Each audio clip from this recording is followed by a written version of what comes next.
hello लोगोफोर दायो आङो थुक्राझाराव दंफैयो 92थि एनुवेल कनफारेन्स दङ दा जागासिनो दङ दा बेयावनो आङो दंफैयो नोंथांमोननो भिडिअनि गेजेरजों एसे एक्सप्लर खालामनानै देखायलांनोसै आङो नोंथांमोनाबो नायफालांबानो जाबाय देग्लायनि बोसोराव मा रोखोम जादों बे कनफारेन्सआ गासैखौबो नुलांजोबगोन आरो दा बेयावहाय मोननै एरियानि दङ नै मानो होनना बुङोब्ला मेथाइया एखे जादों आरोना दा बेखायनो अबे एरियाना साबसिन मोसानो हायो बेखौ सेलेक्ट खालामनाय जासिगोन आरो नैबे जादों जाहैबाय माने थाइखा एरिया आरोखि ओमफ्राय नै ओरैजोंने थुक्राझार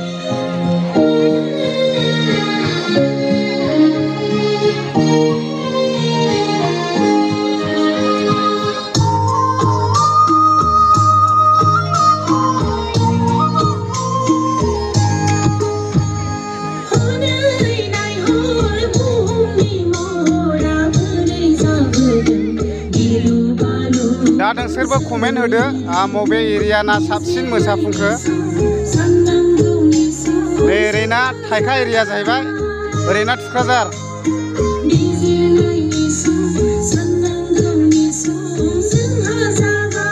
केमेराखौहाय लाजोबनो हायाखिसै आङो मानो होनब्ला बहुद गोबां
नैबे नोंसिना थाइखा एरियामोन दा ने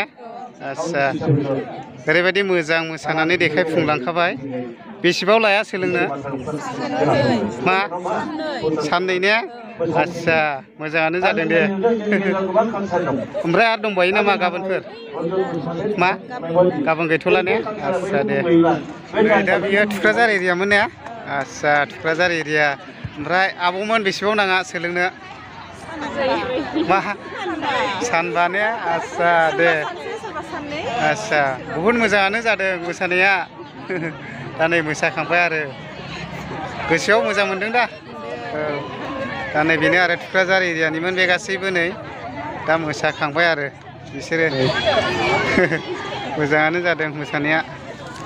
दा फार्स्टनिफ्राय नायजेनदो नै बेयावहाय माखासे बेफोरबायदि जिरायनो थाखाय बानायनानै होनाय जादों नै औवानि नै दा बेबायदि आरो माखासे गोबां मानसिफ्रा बेरायदोंआनो नै बेरायदों नानिमोन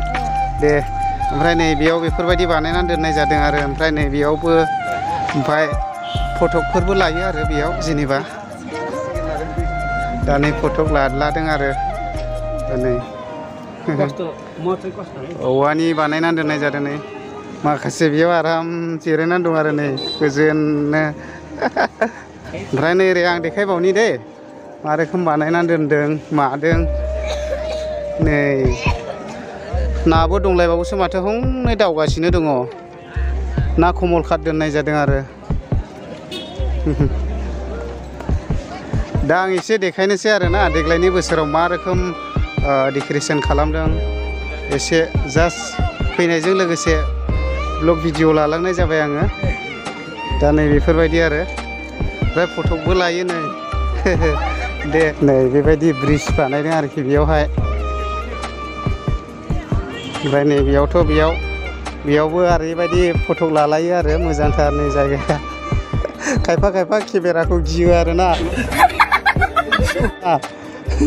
खामो नालाय नै बेफोरबायदि आरो लागाव दामाखार बेयावबो फटक खेबलागासिनो नै दिन्दां फादां ओमफ्राय आदा मा रोखोम खबर सबर सलिड ओमफ्राय दा मा बिबानाव दं आदायालाय ओरैनो आं दा BBC मिसन पियन आच्छा लाइजाम रोगाना लाइजाम लांगासिनो दं आच्छा मोज्लायखौ फोजोबस्रांनो थाखायब्ला मा रोखोम राहा लानांगौ बेनि मन्थ्र जाहैबाय लामा खान्दाखौ बुथारनानै आच्छा मोज्लायनि बाहायाव दोननांगौ मोज्लायखौ खानायनि मन्थ्रआनो बेखिनिल' आच्छा मुलिजों हाया मोज्लायखौ आच्छा सोलोंना लानो हागोन गोबां मानसिफ्रा मोज्लाय दङब्ला मोज्लायखौ खानहोनोब्ला लामा खान्दाय गोथै गारनानै हो जाय मोज्लाया लामा खान्दाय गोथैखौ जाबाय बे मोज्लाया लानजाय ओंखारनाय बियो बिरजाबना खारजोबनांगौ ओमफ्राय खुगाजोंबो गोलाव दाबु साइज नुयो आङो बिदिबो जायो आच्छा दा मोज्लायखौ फोजोबस्रांनायनि राहायानो गैया बेल' ने आच्छा गोजोननाय थाबाय दा मिथिनानै लानो हागोन आरोखि मोज्लायखौ फोजोबस्रांनोब्ला मा रोखोम फोजोबस्रांनांगौ ओमफ्राय नै बेयावहाय माखासे बेफोरबायदि बानायनानै दोनदों आरो नै ओमफ्राय फटकबो लानाय जादों नै बोरैबा मोनफा जानाय जाबाय ओमफ्राय नै बेथ' आरो किसान जाहैबाय आबादारि माइ गायग्रा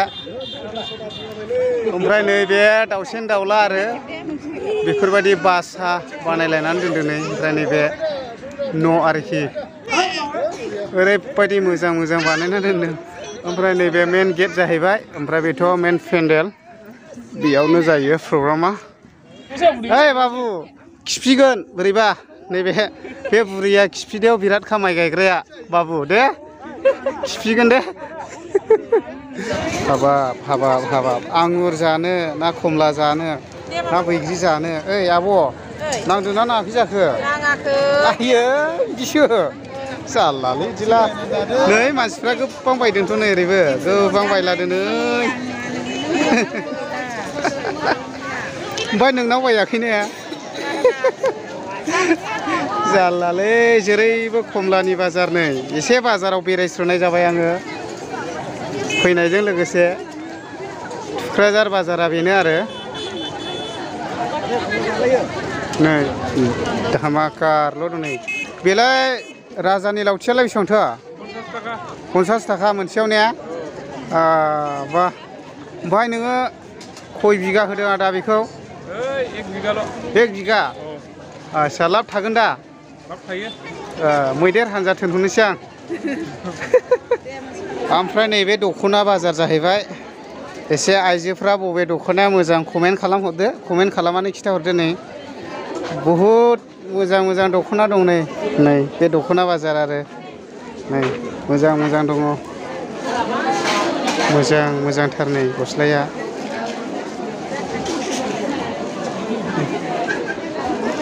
ओमफ्राय बेसेबांथो बिदि गस्लालाय 300 ए लादो मोजांखा समायखागोन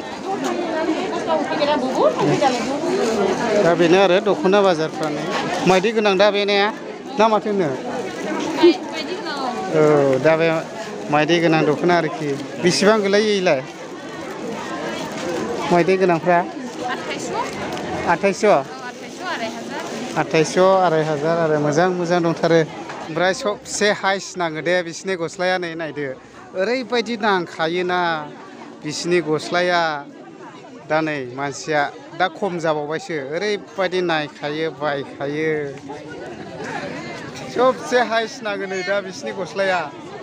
ओरैबायदि मोजां दंखायो नै लाब थादों दा मिथिजोबावासो नै गाननायखादो बरियाल' दंखायो नै गुदुंखा मैगं थाइगंनि बाजार जाहैबाय बे सबसे आंनि फेभारिट ओंख्रिया दा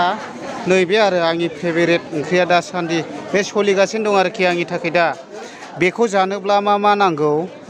नैबेजों लोगोसे टमेट' फिसाखौ होदो नैबेबायदि टमेट'खौ होदो ओमफ्राय नै लोगोफोर मा बुस्थु बेलाय नाथुर ओंखाम बरिया सिनस्रियाव जेब्लाबो सिखारनो हाखा आब' दा बे थास' खिलिजों सङोबा आरोखि ओमफ्राय बेसेबां मुथा 10 थाखा ने आस्सा जोंनि थिंजायबो दंथारो बुहुद जायो आं बेखौहाय नै ना थफ्लानि बाहाय बेसेबां बाहाग बेलाय मा ए 50 दे बे सामब्रामजों होनानै भाजा जानो मोजांसै आरो अब्ला लोगोफोर दिनैनि भिडिअआ बेखिनियानोसै गोबांथार दंमोन आङो देखायजोबाखिसै भिडिअनि गेजेरजों जास्ट आङो ससेल' भिडिअखौ बानायनाय जाबाय नोंथांमोना भिडिअखौ नायनानै मा रोखोम नांदों कमेन्ट बक्सफ्राव कमेन्ट खालामनो हागोन आरोखि एसेनोसै बाय